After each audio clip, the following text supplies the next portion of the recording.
warahmatullahi wabarakatuh.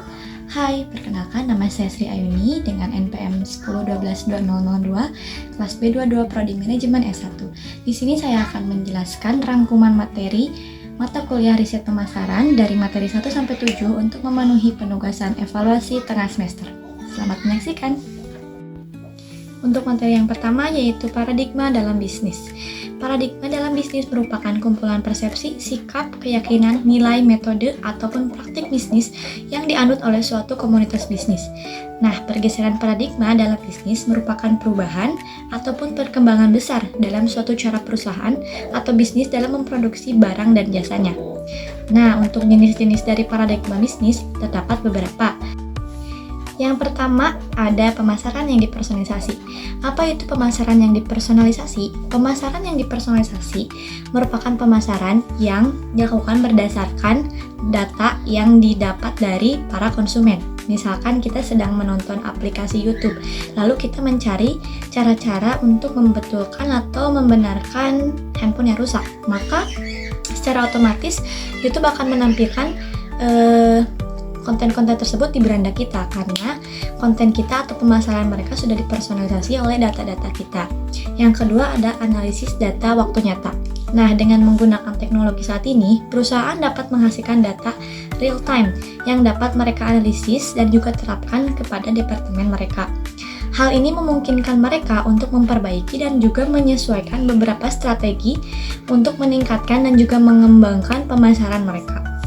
Yang ketiga ada telekomunikasi. Telekomunikasi ini memiliki contoh yaitu komunikasi yang dilakukan oleh atau menggunakan telepon ataupun email dan juga konferensi video seperti melalui aplikasi Zoom. Nah, fungsinya yaitu menghubungkan kita dengan kolega atau partner bisnis kita yang berada di tempat yang jauh. Kita bisa menggunakan aplikasi Zoom atau Google Meet untuk melaksanakan meeting. Untuk yang selanjutnya yaitu perdagangan elektronik atau yang biasa disebut dengan e-commerce. E-commerce sendiri merupakan layanan bisnis yang menyediakan platform untuk kita menjual barang dan juga jasa kita melalui internet. Banyak perusahaan yang telah menciptakan toko online dan dengan adanya e-commerce ini mereka bisa meningkatkan pembelian atau penjualan mereka melalui layanan e-commerce tersebut.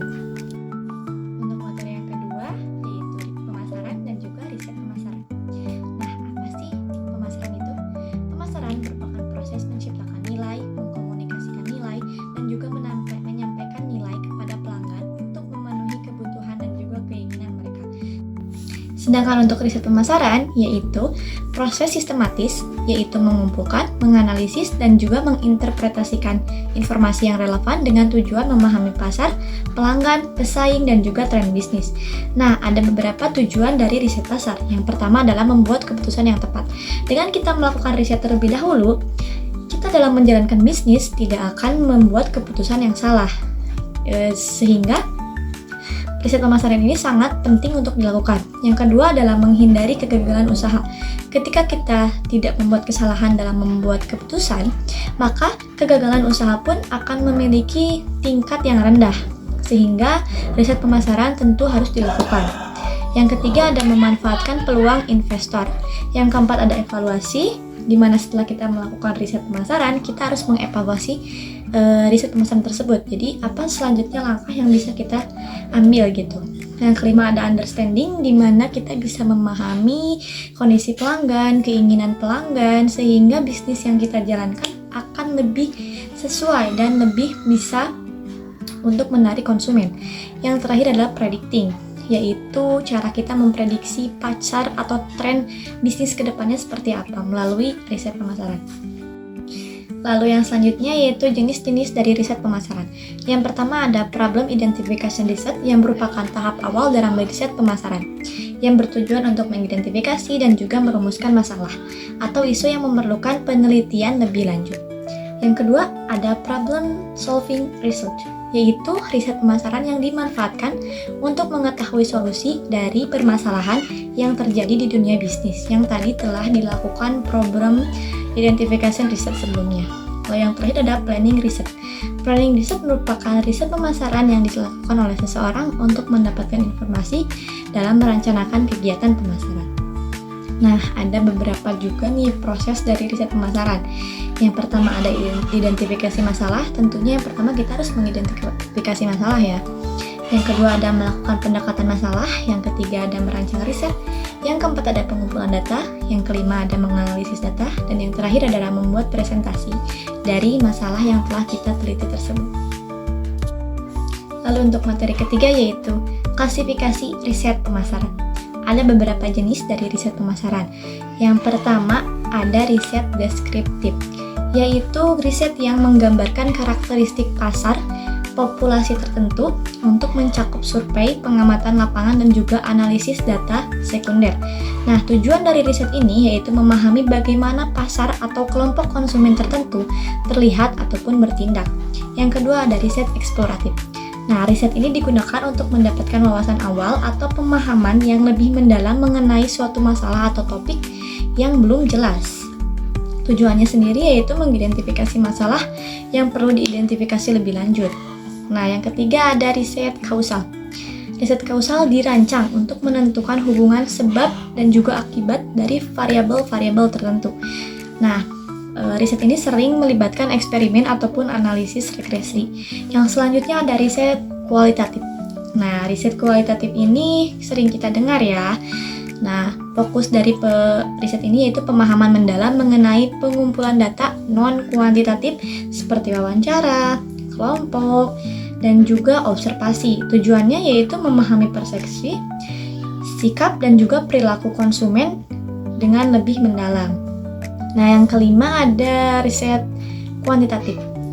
Nah, riset kuantitatif ini melibatkan pengumpulan data yang diukur dan dianalisis secara statistik, seperti melalui survei, angket, seperti kuesioner yang disebar, ataupun analisis data yang besar. Nah, tujuannya sendiri yaitu mendapatkan data yang dapat dihitung, digeneralisasi, dan juga digunakan untuk membuat prediksi pengaruh dari hal yang kita teliti. Lalu yang keenam ada riset primer, merupakan riset yang dilakukan secara khusus untuk tujuan proyek atau masalah yang sering dihadapi oleh suatu perusahaan. Lalu yang ketujuh ada riset sekunder yang merupakan riset yang melibatkan data yang sebelumnya sudah ada, namun seperti data lembaga riset pihak ketiga ataupun publikasi industri. Nah, kita bisa melakukan penelitian dari riset atau dari data yang sudah ada tersebut dengan tujuan untuk menghemat waktu dan juga sumber daya dengan menggunakan data yang sudah ada. Lalu, klasifikasi riset yang terakhir yaitu riset pasar atau market research. Nah, riset pasar ini merupakan jenis riset yang berfokus pada pemahaman pasar secara keseluruhan, termasuk ukuran pasar, tren pasar yang sedang terjadi, dan juga prospek pasar yang sedang terjadi saat ini gitu. Tujuannya sendiri untuk mendapatkan wawasan yang diperlukan untuk pengembangan strategi pemasaran dan juga bisnis dalam perusahaan kita. Baik, untuk materi yang selanjutnya yaitu proses penelitian pemasaran yang empiris. Nah, tahapan pada proses penelitian pemasaran yang empiris melibatkan serangkaian langkah-langkah untuk merancang, melaksanakan, dan juga menganalisis riset yang telah dilakukan. Nah, untuk tahapan-tahapannya yang pertama ada identifikasi masalah penelitian. Yang pertama yang harus kita lakukan yang jelas adalah mengidentifikasi masalah apa sih yang terjadi dalam bisnis yang kita lakukan ini, sehingga kita bisa melakukan identifikasi masalah dan bisa melakukan riset pemasaran. Yang kedua adalah perumusan tujuan penelitian. Setelah kita mengetahui ide atau masalah yang terjadi dalam perusahaan kita harus merumuskan tujuan dari penelitian ini apa gitu. Misalkan saja masalah yang terkandung dalam atau terjadi dalam suatu perusahaan itu merupakan masalah tentang pemasarannya atau sulitnya strategi penjualan. Nah, tujuan yang bisa kita lakukan yaitu untuk memperbaiki penjualan yang telah terjadi sebelumnya atau untuk meningkatkan volume penjualan, seperti itu. Nah, yang ketiga ada pemilihan metode penelitian seperti yang sudah dijelaskan pada materi sebelumnya tadi ya. Untuk metodenya sendiri ada beberapa seperti survei, wawancara, observasi, eksperimen, dan juga beberapa campuran dari beberapa metode. Nah, yang keempat ada perancangan instrumen penelitian. Nah, instrumen ini bisa digunakan seperti mengumpulkan data, itu bisa melewati kuesioner, wawancara, ataupun daftar periksa observasi. Nah, yang selanjutnya ada pemilihan sampel dan teknik pengumpulan data. Nah, ketika kita ingin melakukan riset pemasaran, tentu kita memerlukan sampel untuk mendukung riset pemasaran kita. Maka dari itu kita harus menentukan teknik pengumpulan datanya dan juga berapa jumlah sampel yang kita butuhkan untuk melakukan suatu riset atau penelitian. Lalu yang keenam ada analisis data. Setelah data kita ambil dari sampel kita, lalu kita menganalisis data tersebut menggunakan teknik statistik dan juga alat analisis data yang diidentifikasikan melalui pola, hubungan, dan juga tren dalam data. Yang ketujuh ada interpretasi hasil, yaitu hasil analisis data yang harus diinterpretasikan dalam konteks masalah penelitian yang kita sudah ambil. Yang kedelapan ada penyusunan laporan penelitian. Nah, ketika kita sudah mendapatkan hasil dari riset pemasaran kita, selanjutnya kita harus menyusun laporan penelitian tersebut yang mencakup latar belakang, tujuan, metode, rekomendasi, teori-teori, dan juga sampai pada kesimpulan. Lalu yang 9 ada implementasi dan juga rekomendasi. Nah, jika penelitian ini menghasilkan suatu rekomendasi atau temuan yang perlu diambil tindakan, maka kita bisa nih mengimplementasikan itu dalam strategi pemasaran atau bisnis yang telah kita jalani. Lalu yang terakhir ada evaluasi hasil implementasi. Nah, tahapan atau part terakhir dalam melakukan riset pemasaran yang empiris yaitu evaluasi. Nah, tindakan apa sih yang bisa diambil berdasarkan hasil penelitian tersebut? Lalu kita harus mengevaluasi apakah riset penelitian yang kita lakukan berhasil atau tidak dalam mencapai tujuan yang kita inginkan. Nah, untuk materi selanjutnya yaitu ada marketing riset proses. Apa sih marketing riset proses itu? Nah, marketing riset proses merupakan riset pemasaran yang merupakan penelitian sistematis yang dilakukan untuk mengumpulkan, mengolah, dan juga menganalisis data terkait pemasaran. Tujuan utamanya yaitu mengidentifikasi masalah dan juga peluang dalam tren pasar, sehingga aktivitas pemasaran yang dilakukan oleh perusahaan kita bisa lebih efektif. Untuk tahapan-tahapan dari marketing research process, yang pertama ada menentukan tujuan dan masalah, yang kedua melakukan atau menentukan metode riset seperti survei, wawancara, ataupun observasi, yang ketiga ada merancang kuesioner atau pedoman wawancara, yang keempat ada mengumpulkan data dan informasi yang relevan yang juga dapat dipercaya, dan yang terakhir adalah menilai kondisi pasar dan juga tren yang terjadi saat ini. Lalu, riset pemasaran dapat memberikan beberapa manfaat bagi perusahaan kita. Yang pertama, membantu tim marketing atau pemasaran dalam mengidentifikasi peluang bisnis yang mungkin bisa membuat penjualan perusahaan ini meningkat. Lalu yang kedua ada membantu tim marketing untuk menghubungkan peluang bisnis dengan alur bisnis dan juga value yang ditawarkan. Lalu yang selanjutnya ada membantu tim marketing untuk memberikan benefit sesuai dengan customer requirement. Materi selanjutnya yaitu masalah dan juga gap penelitian. Masalah, apa sih masalah itu? Kita tentunya sering mendengar ya istilah masalah dalam kehidupan ini. Nah, masalah merupakan langkah awal dalam merancang riset pemasaran. Kita sangat memerlukan masalah untuk melakukan sebuah riset pemasaran. Nah, tujuan ditentukannya masalah ini yaitu untuk menetapkan dan juga memahami dengan jelas permasalahan yang dihadapi oleh perusahaan kita atau organisasi kita. Nah, misalkan saja perusahaan yang mungkin menghadapi masalah mengenai menurunnya pangsa pasar. Nah, definisi masalah tersebut akan fokus pada pemahaman penyebab dan juga solusi dari penurunan pasar tersebut. Nah, yang selanjutnya ada gap penelitian. Apa sih gap penelitian itu? Gap penelitian ini sangat penting ya ketika kita ingin melakukan atau membuat sebuah riset atau penelitian. Gap penelitian merujuk pada kesenjangan atau celah dalam literatur penelitian yang memberikan dorongan untuk melakukan penelitian lebih lanjut. Ini mencakup bidang pengetahuan di mana penelitian sebelumnya belum mengeksplorasi atau belum memberikan penelitian tentang hal tersebut. Nah, tujuannya yaitu untuk mengidentifikasi area di mana pengetahuan atau pemahaman yang ada belum mencukupi atau belum terpenuhi. Contohnya, misalkan saja ada sebuah penelitian mengenai volume penjualan yang dihasilkan dari layanan Shopee Food. Nah, itu kan sudah terjadi penelitiannya ya. Nah, kita masih bisa melakukan penelitian mengenai hal tersebut. Maksudnya dalam cakupan luas. Nah, untuk dalam cakupan lebih spesifiknya mungkin kita bisa melakukan penelitian mengenai